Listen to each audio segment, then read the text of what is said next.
Yo, what's up mga tol? Welcome back ulit sa ating channel at ako nga pala sa Money 13.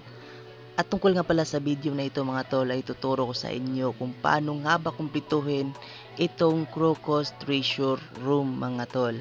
Kaya sa mga baguhan at gusto ko ngang makumpleto itong quest o task na ito ay itong video ay para sa iyo.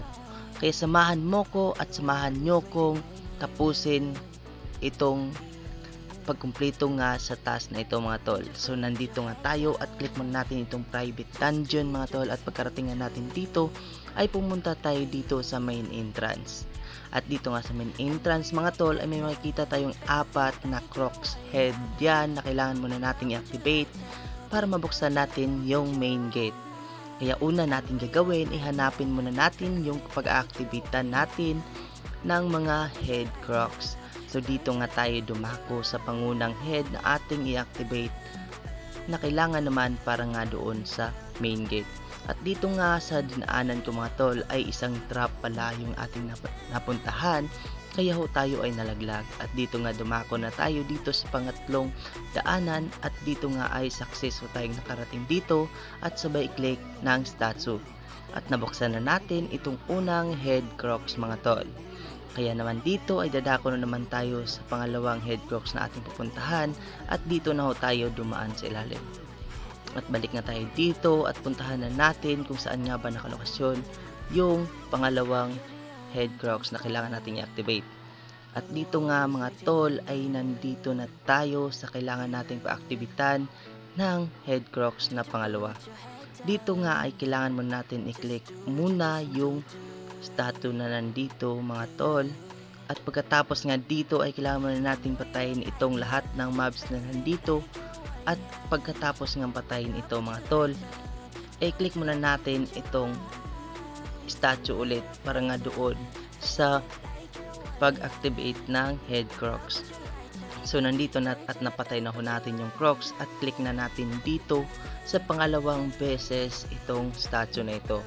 At yun nga mga tol ay nabuksan na natin itong pangalawang head Crocs. At dito nga ay dadako na naman tayo sa pangatlong head Crocs activate na kailangan para sa main gate mga tol. At pagkarating na natin dito ay may makita tayong swimming pool dyan sa ibaba o sa nasa likuran natin. Ngunit bago ang lahat ay kailangan muna natin itong ipailaw lahat ng mga candle statue na nandito. So click muna natin yung nasa gilid at isa ring nasa gilid mga tol para ma-activate na natin at makuha na natin yung pangatlong head Crocus activated. So dito nga mga tol ay click na natin dito at nabuksan na yung pangatlong head Crocs mga tol. So nandito na tayo sa huling bahagi ng pagbubukas o pag-activate ng mga head Crocs mga tol. Ay dito nga tayo dumaan at papunta nga tayo doon nga sa pang-apat na head Crocs activated. At dito nga ay nandito na tayo, ngunit kailangan muna natin tawirin ito at click ditong candle statue mga tol at sabay puntahan na natin o dakuin na natin itong statue na ito at sabay click. At dito nga pagka-click natin at ito na ho yung final head Crocs na ating nabuksan at mag-open na ho kusa yung main gate na iyan mga tol. So yun nga, dahil nabuksan na yung apat at main gate mga tol ay kailangan muna natin itong puntahan yung main gate. So dito nga tayo dumaan mga tol dahil ito ho yung napakadaling daanan at narating na ho natin itong main gate na ito mga tol. At pagpasok na natin dito mga tol ay may effects ho tayo diyang makikita, kaya sabay-sabay natin ito panoorin. Kaya let's go!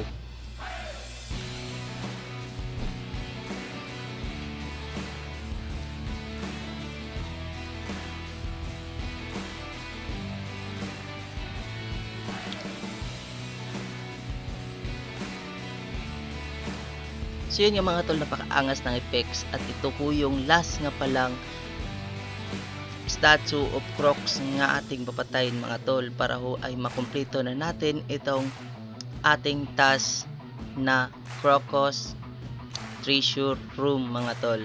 Kaya dito ay nilabanan ko at pinatay ko na din dito mga tol. At yun nga, may lumabas ng portal mga tol. Ngunit bago tayo pumunta dyan ay kailangan mo natin i-click itong nag-iilaw na sa ating likuran. At ito po yung effects niya mga tol. At yun yung mga tol, at tapos na ho yung ating pagtuturo. Sana may natutunan, may nakatulong ko sa inyo, and see you sa sunod pa nating mga video. Maraming salamat.